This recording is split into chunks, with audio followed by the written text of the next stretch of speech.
Hi friends, welcome back.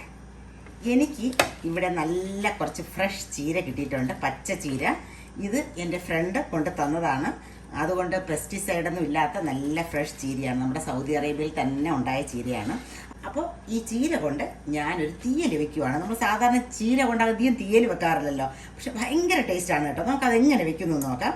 ആദ്യം ഞാനൊരു പാത്രത്തിൽ കുറച്ച് വെള്ളം എടുത്തിട്ടുണ്ട്. അതിലേക്ക് കുറച്ച്, ഇത് നമ്മളെ കടലപ്പരിപ്പാണ്, ചനാദാല്. എൻ്റെ കൈക്ക് തന്നെ ഒരു കൈ നിറച്ചുള്ള ചനാദാല് എടുത്ത് ഇത് നല്ലവണ്ണം നമുക്ക് കഴുകി ഇച്ചിരി ഉപ്പിട്ട് നമുക്കിതിനെ വേവിച്ചെടുക്കാം. പരിപ്പ് അടുപ്പത്ത് വെച്ച് പരിപ്പ് ഏതാണ്ട് വേകാറായിട്ടുണ്ട്. അപ്പോൾ ആ സമയം കൊണ്ട് ഞാനിങ്ങനെ ചീര നുറുക്കിയെടുത്തു. അതിൻ്റെ ഏതാണ്ട് ആ തണ്ടെല്ലാം പ്രത്യേകിച്ച് ഇങ്ങോട്ട് നുറുക്കി വെച്ചിട്ടുണ്ട്. ഒരുമിച്ചിട്ടാലും പ്രശ്നമൊന്നുമില്ല. പിന്നെ ഒരു സവോള, അത് ഇച്ചിരി വലിയ പീസസ് ആയിട്ട് നുറുക്കി വെച്ചിട്ടുണ്ട്, തീരെ കുഞ്ഞല്ലാണ്ട്.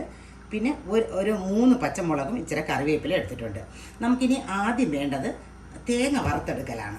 ഒരു പാൻ അടുപ്പത്ത് വെച്ച് അത് ചൂടായി കഴിയുമ്പോഴത്തേക്ക് നമുക്ക് അതിലേക്ക് തേങ്ങ ഇട്ട് കൊടുക്കാം.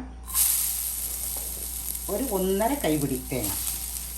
നമുക്കിതൊന്ന് റോസ്റ്റ് ചെയ്യാം. ആ തേങ്ങയുടെ ജലാംശമൊക്കെ ഒന്ന് മാറി ഒന്ന് ചെറുതായിട്ടൊന്ന് ചുവന്ന് വന്നതേ ഉള്ളൂ. അന്നേരം 1 ടേബിൾ സ്പൂൺ മല്ലിയും 4 വറ്റൽമുളകും കൂടെ ഇട്ട് കൊടുക്കുകയാണ്. ഇനി ഇതൊന്ന് നല്ല ബ്രൗൺ കളർ ആകുന്നിടം വരെ നമുക്കൊന്ന് റോസ്റ്റ് ചെയ്യാം. വേണമെങ്കിൽ ഇച്ചിരി എണ്ണ ഒഴിച്ച് ഇതിനെ ഒന്ന് റോസ്റ്റ് ചെയ്തെടുക്കാം. ഞാനിപ്പോൾ എണ്ണ ഒഴിക്കുന്നില്ല. തേങ്ങ ഏതാണ്ട് ആയിട്ടുണ്ട്, വേണ്ട ബ്രൗൺ നിറമായി. അന്നേരം നമുക്ക് ഒരു ചെറിയ ഉണ്ട പുളി എന്ന് പറയുമ്പോഴത്തേക്ക് ഒരു പുളിയരിയുടെ അത്രയും വലിപ്പത്തിലേ ഉള്ളൂ, അത്രയും പുളി കൂടി ഇട്ട് നമുക്കിതിനെ ഒന്ന് മിക്സ് ചെയ്ത് തീ ഓഫ് ചെയ്ത് വെക്കാം. ഇനി ഇതൊന്ന് തണുത്തിട്ട് നമുക്ക് അരച്ചെടുക്കാം. ആ സമയം കൊണ്ട് നമുക്ക് ബാക്കിയുള്ള സാധനങ്ങളൊക്കെ വഴറ്റിയെടുക്കാം. ഒരു പാത്രത്തിൽ 1 ടേബിൾ സ്പൂൺ വെളിച്ചെണ്ണ ഒഴിച്ച് കൊടുത്തിട്ടുണ്ട്. അതിലേക്ക് ഇച്ചിരി കടുക് ഇട്ട് കൊടുക്കാം. ആ കടുക് പൊട്ടിക്കഴിയുമ്പോൾ നമുക്ക് നുറുക്കി വെച്ചേക്കുന്ന ഉള്ളിയും പച്ചമുളകും കറിവേപ്പിലയും കൂടി ഇട്ട് കൊടുക്കാം.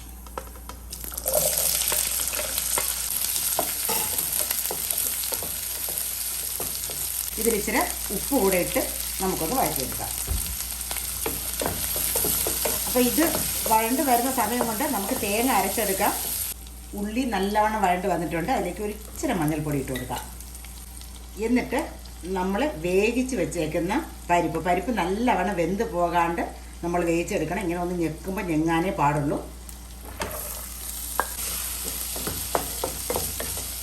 ജസ്റ്റ് ഇതിനൊന്ന് വഴറ്റിയ ശേഷം നമുക്ക് ചീര ആഡ് ചെയ്ത് കൊടുക്കാം. ആദ്യം ആ തണ്ടിൻ്റെ ഭാഗം നമുക്ക് ഇട്ട് കൊടുക്കാം.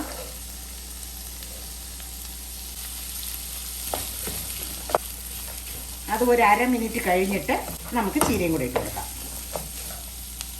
ഈ ചീര കൊണ്ട് തീയൽ വെച്ചിട്ടില്ലാത്തവർ ഇങ്ങനെ ഒന്ന് വെച്ച് നോക്കണം. ഭയങ്കര ടേസ്റ്റാണ് കേട്ടോ. ഈ പരിപ്പ് വെന്ത് പോകരുത്. ഇടയ്ക്കിടയ്ക്ക് പരിപ്പൊക്കെ ഒന്ന് കടിക്കാൻ ഭയങ്കര ടേസ്റ്റാണ്. അപ്പം ഞാൻ ചീര ഇട്ട് കൊടുക്കുവാണ്. ഇതൊന്ന് ആവി വരുമ്പോഴത്തേക്കും ഇത് അങ്ങ് താഴ്ന്നുള്ളൂ. ഈ ചീര ഒന്ന് വെന്ത് കിട്ടുന്നിടം വരെ നമുക്കൊന്ന് അടച്ച് വയ്ക്കാം. ഒരു 2 മിനിറ്റ് മതി. നമുക്ക് ഇടയ്ക്കിടയ്ക്കൊന്ന് ഇളക്കി കൊടുക്കാം. ചീര ഏതാണ്ട് വെന്ത് വന്നിട്ടുണ്ട്. നമുക്കിനി ഈ അരച്ച് വെച്ചേക്കുന്ന അരപ്പ് അതിനകത്തേക്ക് ഒഴിച്ച് കൊടുക്കാം. ആ മിക്സിയിൽ തന്നെ ഇച്ചിരി വെള്ളം ഒഴിച്ച് ഞാൻ ഇങ്ങോട്ട് ഒഴിക്കുവാണ്.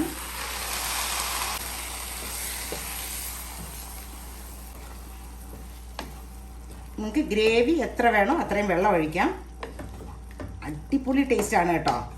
നമുക്കിനി ഇത് അടച്ച് വെച്ച് ഒരു 2 മിനിറ്റ് ഒന്ന് വേവിക്കാം. ഇപ്പം തന്നെ ഞാനിന്ന് ടേസ്റ്റ് ചെയ്യുവാണ്. നല്ല ടേസ്റ്റാണ് കേട്ടോ ഇത്. പക്ഷെ തേങ്ങ അരയ്ക്കുന്നത് ഒത്തിരി കൂടിപ്പോരും. തേങ്ങ ഒത്തിരി കൂടിപ്പോയി കഴിഞ്ഞാൽ കൊള്ളത്തില്ല. എന്നാ ടേസ്റ്റാണെന്നറിയാമോ? അങ്ങനെ നമ്മുടെ അടിപൊളി ചീര തീയൽ റെഡി ആയിട്ടുണ്ട്. അപ്പം എല്ലാവരും ഉണ്ടാക്കി നോക്കണം. നമുക്ക് ചോറ് കഴിക്കാൻ വേറെ ഒരു കറിയും വേണ്ട, ഇത് മാത്രം മതി. ഇതുവരെയും ചീര തീയൽ വെച്ചിട്ടില്ലെങ്കിൽ എല്ലാവരും ഉണ്ടാക്കി നോക്കണം. അപ്പോൾ ഓക്കെ, ബൈ.